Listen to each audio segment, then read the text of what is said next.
आप देख रहे हैं पारिजात भारत समाचार। खबर नए भारत की। सैनिक स्कूल से निलंबित 71 छात्रों की बहाली को लेकर पूर्व सैनिक चढ़ा 100 फीट ऊंची पानी की टंकी पर। वीडियो में देखिए पूरी खबर। बीते दिनों रीवा सैनिक स्कूल में अध्ययन करने वाले 72 छात्रों में से 71 को स्कूल प्रबंधन ने निलंबित कर दिया है। वहीं छात्रों पर आरोप है कि उन्होंने एक शिक्षक की कार का कांच फोड़ दिया था। डिसिप्लिन के नाम पर 71 छात्रों को निलंबित कर दिया गया था और उन्हें उनके घर भेजा गया था। जबकि 2 दिन बाद सभी छात्रों की बोर्ड परीक्षा शुरू हो रही है। वहीं परीक्षा शुरू होने से 1 सप्ताह पहले ही इस तरह की घटना से छात्रों को पढ़ाई का नुकसान हुआ।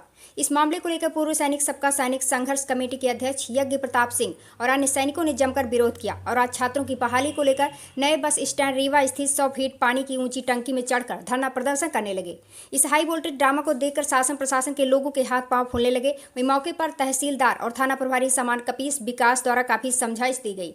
पत्रकारों ने भी पूर्व सैनिक को पानी की टंकी से नीचे उतरने का निवेदन किया। तब पूर्व सैनिक यज्ञ प्रताप सिंह पानी की टंकी से नीचे उतर आए और तहसीलदार हुजूर को ज्ञापन सौंपकर अल्टीमेटम दिया है कि सभी छात्रों को 24 घंटे के अंदर बहाल कर उन्हें परीक्षा में बैठने की अनुमति दी जाए, अन्यथा पुनः आंदोलन का रास्ता अपनाएंगे। रीवा कलेक्टर के नाम सौंपा ज्ञापन। रीवा से सत्येंद्र शर्मा के साथ ब्यूरो रिपोर्ट। नुकसान हो सकता है। इसमें आर्मी पूर्व सैनिक सर, ये नए बस स्टैंड में ये टंकी में चढ़ गए हैं, क्या मांग है, क्या विरोध प्रदर्शन है, आप लोग क्या पहल कर रहे हैं? ये अभी तुरंत की बात है। हम लोगों को सूचना मिली है कि हमारे एक्समैन आर्मी यज्ञ प्रताप सिंह जी है जो नए बस स्टैंड की टंकी के ऊपर चढ़ गए हैं। इनकी कुछ मांगे हैं। सैनिक स्कूल में पिछली बार कुछ गतिविधि हुई, उसको लेकर उन्होंने बताया है कि जब तक मेरी मांगे पूरी होगी मैं नीचे नहीं आऊँगा। अभी हम लोग और पूरे पुलिस बल मौके पर खड़ा हुआ है, उनसे बातचीत की जा रही है और जल्दी में हम उनको मना के नीचे ले आएंगे। सर, जैसे कि आप सबको विदित है कि हमारे रीवा जिले के अंदर एक प्रतिष्ठित स्कूल है सैनिक स्कूल, जिसमें 5वीं क्लास के बाद बच्चे अपना एग्जाम देते हैं और फिर हायर एजुकेशन के लिए यहाँ पर दूर दराज से मध्य प्रदेश में पूरे भारत के बच्चे यहाँ पर शिक्षा प्राप्त करने आते हैं। जैसे कि आप सबको पता है कि 12वीं क्लास के 71 बच्चों को सैनिक स्कूल प्रशासन ने बाहर का रास्ता दिखा दिया था एक डिसिप्लिन के नाम पर। मानता हूं कि हर संस्थान का अपना एक नियम होता है, कानून होता है, डिसिप्लिन होता है, डिसिप्लिन का दायरा होता है। मैं एक सैनिक हूं और डिसिप्लिन के दायरे में मैंने 16 साल 8 महीने सेना में सर्विस किया। लेकिन जिस तरह से सैनिक स्कूल प्रशासन, जो बच्चे 12वीं क्लास के थे, समथिंग 18 या 19 साल की उनकी एज रही होगी, 5वीं क्लास से वहां पर एडमिशन लिए, लगभग 7 साल उस संस्थान के अंदर वो पढ़ते रहे और वही शिक्षक उन बच्चों को डिसिप्लिन सिखाते रहे। या तो उन शिक्षकों का डिसिप्लिन खराब था जिसके कारण वो बच्चों को संस्कार नहीं दे पाए और शिक्षा नहीं दे पाए, या अचानक क्या कारण हुआ कि तुमने जब 21 तारीख को उनका पेपर है। कल मैं सैनिक स्कूल के जो प्रबंधक हैं उनसे बात की तो उन्होंने बोला कि मेरी बात दिल्ली से हो रही है। दिल्ली हमारे भारत में, सऊदी अरब में नहीं है और हमारे भारत में भारत का संविधान चलता है। इस्लामिक स्टेट का शरिया नहीं चलता कि तुमने बोल दिया और हम बाहर निकाल दिया। मैंने उनसे बोला कि भैया बच्चे में गलती थी, 71 बच्चे तो गलती कर नहीं सकते। उन्होंने बोला कि उन्होंने कांच का शीशा तोड़ दिया था। एक बच्चे के, एक स्कूल के शिक्षक के गाड़ी का कांच का शीशा टूटने से आपने 72 बच्चों के भविष्य पर टाका मार दिया, दिल तोड़ दिया। वो बच्चों को आपने निकाल दिया जो बच्चे 21 तारीख को इसी परसों उनको पेपर देना है। कितना मानसिक दबाव में रहे होंगे। एक तो पेपर का दबाव उनका, दूसरा आपने बाहर निकाल दिया उसका मानसिक दबाव। आप सुनते हैं कि राजस्थान, कोटा, कहाँ बच्चे पढ़ते हैं और पढ़ाई के दबाव का।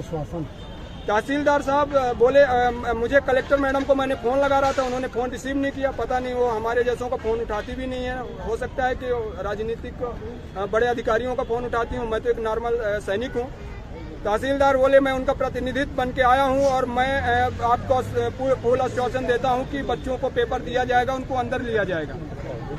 और हमारे वरिष्ठ जो पत्रकार हैं उन सभी लोगों ने मुझे फोन किया तो आप सबके कहने पर मैंने नीचे आया हूं। लेकिन परसों उनका पेपर है 21 तारीख को, आज 19 है, कल 20 है।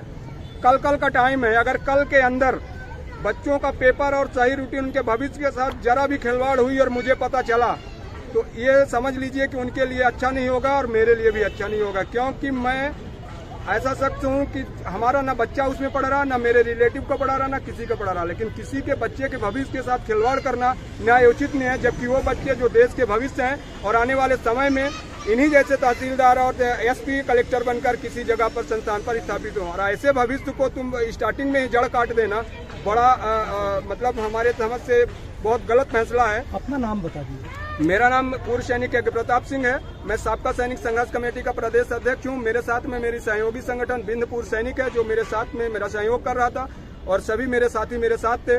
मेरा मकसद ना तो सिस्टम को चैलेंज करना था, ना किसी तरह की अभद्रता फैलाना था, लेकिन कहते हैं कि जब हमारा संविधान, हमारा सिस्टम और हमारे अधिकारी, जो वरिष्ठ अधिकारी वरिष्ठ कुर्सी पर बैठकर किसी सिस्टम को बदलने का ताकत रखते हैं, वो कुंभकर्ण की नींद सो जाएं, तो उनको जगाने के लिए कुछ आंदोलन प्रदर्शन और अलग कार्य करना पड़ता है, खासकर जो नॉर्मल तबके के हमारे जैसे लोग हैं, क्योंकि फोन कॉल तो हमारा उठाएंगे नहीं। मेरा इतना पावर है नहीं कि मैं दिल्ली से फोन कर दूं और कलेक्टर साहब वहां जाके बच्चों को देख लें, और कलेक्टर साहब के जहम में बच्चों के भविष्य का तो कोई सिस्टम है नहीं तो अब तक हस्तक्षेप कर देती, क्योंकि उनके जिले का है, कलेक्टर जिले का मुखिया होता है, और जिले के अंदर जितने भी संस्थान है उनके मोटिवेटिंग पर काम करते हैं। लेकिन जिस तरह से कलेक्टर मैडम अभी तक चादर होकर सो रही हैं, तो मुझे लगा कि उनको जगाने के लिए कुछ करना पड़ेगा, ताकि 2 दिन का टाइम है और बच्चों का भविष्य बचाया जा सके। जय हिंद, जय भारत। नहीं होंगी तब भारत माता की भारत। अगर मांगे पूरी नहीं होती हैं, आज मांगे कि अभी आज 19 तारीख को, कल 20-21 को उनका पेपर है, इस ड्यूरेशन में हम देख लेते हैं, नहीं होती है तो फिर अगला कदम मेरा जो होगा वो जिला प्रशासन को भी शर्मिंदा करेगा और मुझे अपने आप को भी शर्मिंदा करेगा, क्योंकि मैं एक सैनिक हूं। जो कदम उठाऊंगा तो हमें सबसे पहले, अभी तहसीलदार साहब बोल रहे थे कि आप एक सैनिक हो, डिसिप्लिन के दायरे में इस तरह से कर रहे हो, ये कानून को हाथ में ले रहे हो। ठीक है, मैं कानून में हाथ में ले रहा हूं, लेकिन मेरी मजबूरी भी है कि उन बच्चों के भविष्य के लिए हमें कुछ करना पड़ेगा। जय हिंद, जय भारत। हेलो गाइस, अगर आपको हमारे वीडियो पसंद आते हैं तो ज्यादा से ज्यादा हमारे वीडियो को शेयर कीजिए, चैनल को सब्सक्राइब कीजिए, बेल आइकन को अवश्य दबाइए, जिससे हमारे लेटेस्ट अपडेट आप तक आसानी से पहुंच सके।